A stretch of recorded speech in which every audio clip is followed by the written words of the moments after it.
¿Qué tal? Buenos días. Muchas gracias otra vez por permitirnos participar en esta modalidad y a nombre de mis colegas ofrezco una disculpa, puesto que igual por causas de fuerza mayor no ha sido posible que la presentadora principal, la maestra Celina del Rosario Peinado Beltrán, doctorante del posgrado en educación de la Universidad Autónoma de Sinaloa, haga la presentación y me ha pedido a mí que lo haga en su lugar, a lo cual le he accedido con gusto porque también soy parte del comité de doctorado del que deriva este trabajo titulado La construcción discursiva de la identidad sorda en la Universidad Autónoma de Sinaloa. Nos proponemos como objetivo general estudiar la identidad en el marco del reconocimiento de la diferencia y el derecho lingüístico y cultural. En este trabajo delimitamos la muestra a los alumnos con sordera, en particular aquellos que pueden comunicarse ya sea vía la oralización o la lengua de señas, en concreto una variante de lengua de señas mexicana, pensando que son lenguas de señas mexicanas y no realmente, al menos no lo podemos asumir así de entrada, un solo sistema unitario. Esto en la Universidad Autónoma de Sinaloa y a través principalmente del Programa de Atención a la Diversidad o ADIWAS. Ahora, ¿cómo entendemos la identidad cultural comúnmente? Esto es importante porque es la base, digamos, que dificulta al mismo tiempo hablar de identidad cultural para las comunidades sordas y por otra parte también nos motiva a hacer una definición de la noción de identidad porque hemos advertido que está llena de folclore. Vemos entonces la identidad como los símbolos visibles, vestimenta, rituales, lengua, territorio y asentamiento, aquí dice territoria, que imponemos como necesarios y suficientes para distinguir cuando el otro pertenece a un grupo distinto al nuestro. Está asociada con el folclore y el colonialismo, es decir, esperamos tener elementos diferenciales visibles, perceptuales, para poder, como si fuera una cosa de otorgamiento, ¿no? Una cosa de reconocimiento, otorgar al otro el derecho o el reconocimiento a su identidad. Eh, Esto entra en la discusión, por supuesto, de la autodeterminación, en tanto tal vez es el otro el que puede con total libertad tomar su derecho de nombrarse, identificarse, de construirse simbólicamente como considere adecuado o armónico con sus gustos, preferencias, visiones de la vida, etcétera. ¿Qué es la identidad sorda entonces? Si abandonamos una idea de identidad llena de prejuicios, tenemos que considerar que nada es una condición necesaria y suficiente para reconocer este derecho. Es decir, no podemos condicionar el derecho a la identidad con respecto básicamente a ninguna característica en particular y tampoco ninguna característica en particular es suficiente para que nosotros desde la tercera persona etiquetemos con una identidad determinada a otra persona. Sin duda, como decía en la diapositiva pasada, el asunto de la autodeterminación, de la autoadscripción, no es sencillo. Sin duda es parte o buena parte de de la carga simbólica, constructiva, integral de la identidad humana que tenemos que poner sobre la mesa. Si abandonamos una idea de normalidad perceptual y cognitiva, entonces tenemos que aceptar que ninguna condición es ajena a la construcción de la identidad. Aparte, la Universidad Sorda, la Comunidad Sorda de México tiene una característica que sí hasta entra dentro de las típicas, digamos, características folcloristas, que es tener una lengua propia, tener prácticas endogámicas, rituales propios, etcétera. Cosa que tampoco debería ser condición estricta o sin la cual no, ¿no? Condición sine qua non. Bueno, los objetivos particulares del trabajo es como objetivo principal integrar una visión discursiva y etnográfica que sirva de base a la mejor atención educativa de estos alumnos, comprendiendo su identidad un poco más desde el punto de vista autodeterminativo, discursivo y diverso, es decir, las identidades no como una etiqueta que engloba a una comunidad, las identidades no como atadas a la lengua tampoco, o sea, no en ese sentido ingenuo del relativismo lingüístico, sino las identidades como la construcción emergente y situada de un individuo que no necesariamente tiene que ser tampoco homogéneo.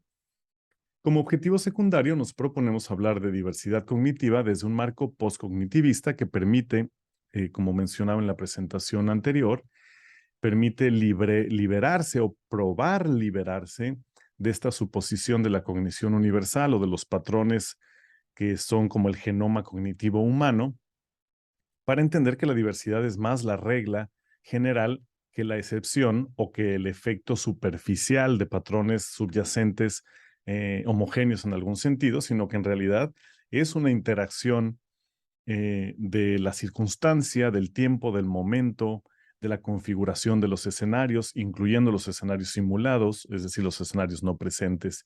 Entonces, la conspiración de los elementos que, como dicen los autores y los pensadores de la psicología ecológica, entre ellos Lobo, precisamente acá en 2019, como dicen los pensadores de la psicología ecológica, en realidad todo conspira para la construcción del ser y, por supuesto, de la comunicación en el momento dado.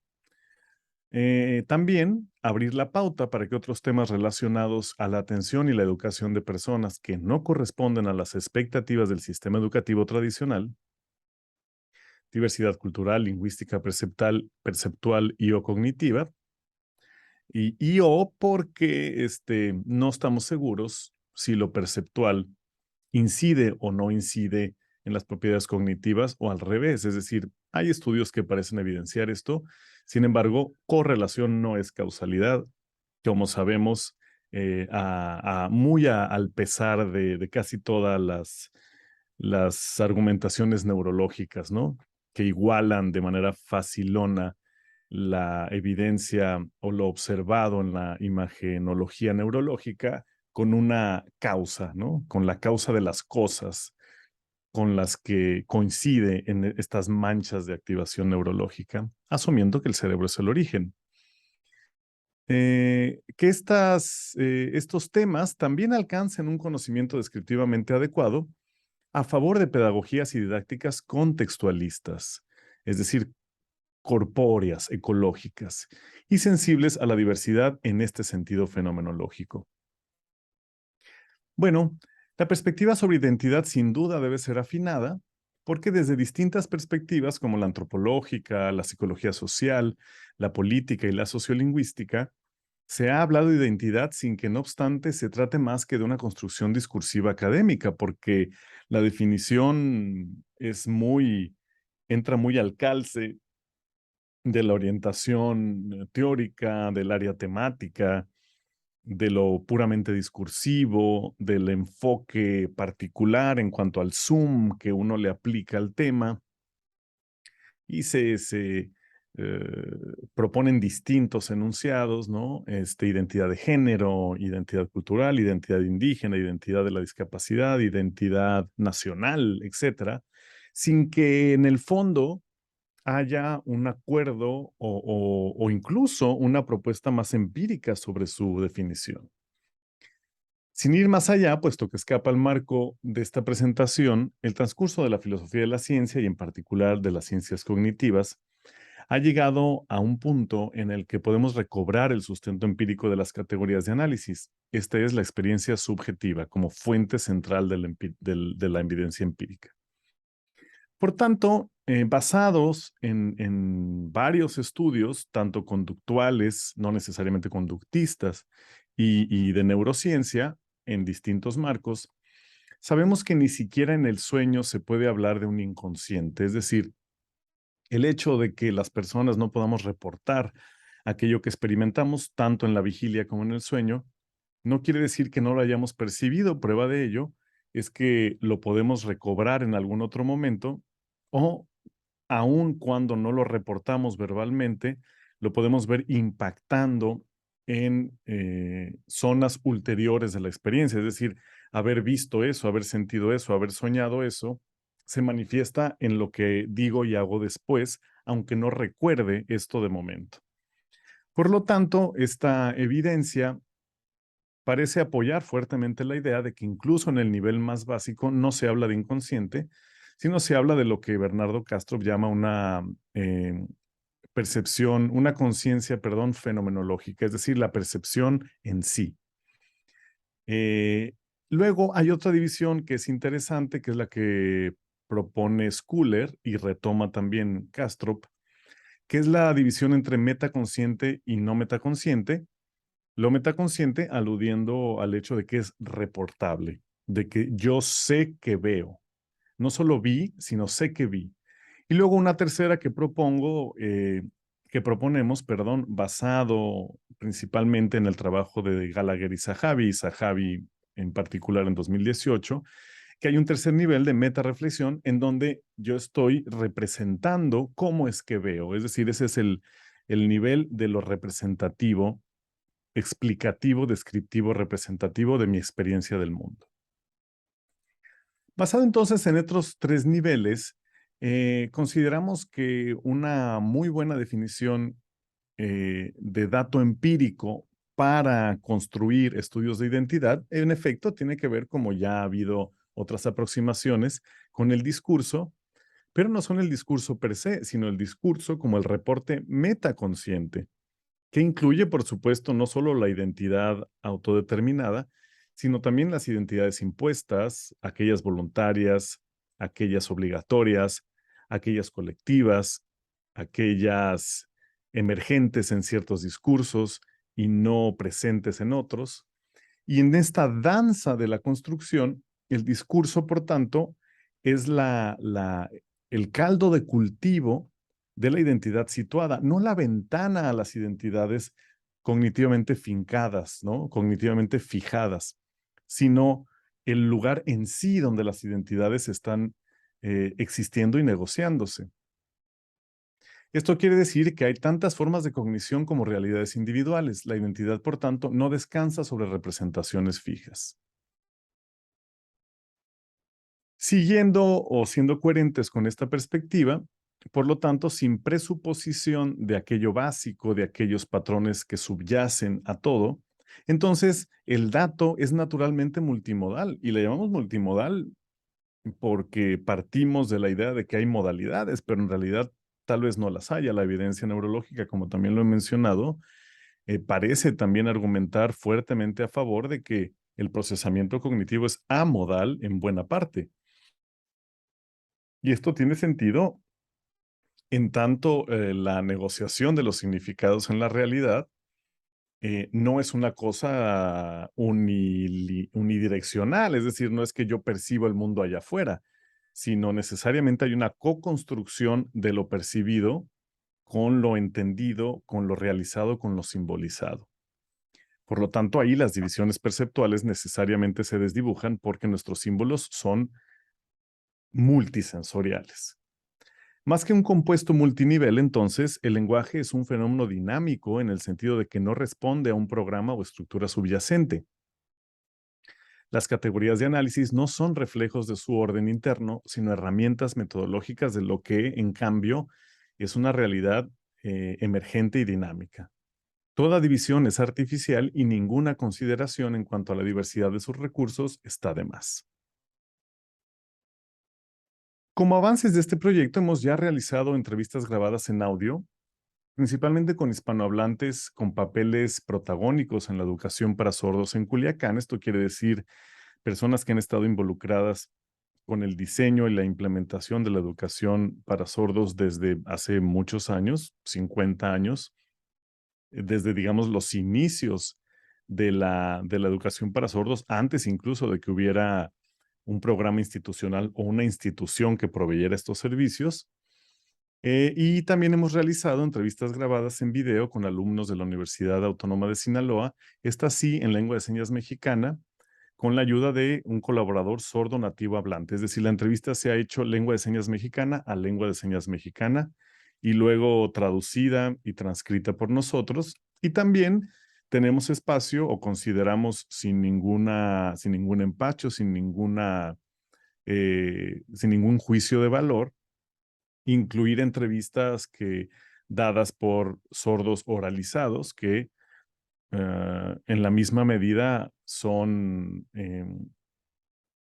entidades, personas con una identidad construida a partir también de una relativa marginación educativa y social percibida, ¿no? Sin duda las condiciones mostrarán algunas diferencias o muestran algunas diferencias con los hablantes de lengua de señas mexicana porque aquellos sordos señantes tienen, digamos, más aceptación en la comunidad sorda y sobre todo dentro de la comunidad sorda percibida como prestigiosa a partir justo de tener una adquisición competente o percibida como competente de la lengua de señas mexicana.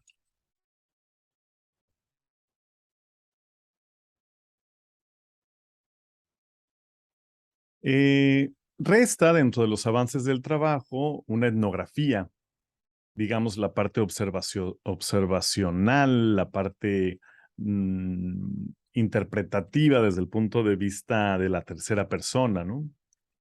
Y las consideraciones generales, estadísticas sobre la población atendida por el Programa de Atención a la Diversidad de la Universidad Autónoma de Sinaloa para tener un panorama general de quiénes son, cuántos son y con respecto a esa población total, qué representatividad se está logrando a partir de las entrevistas hechas.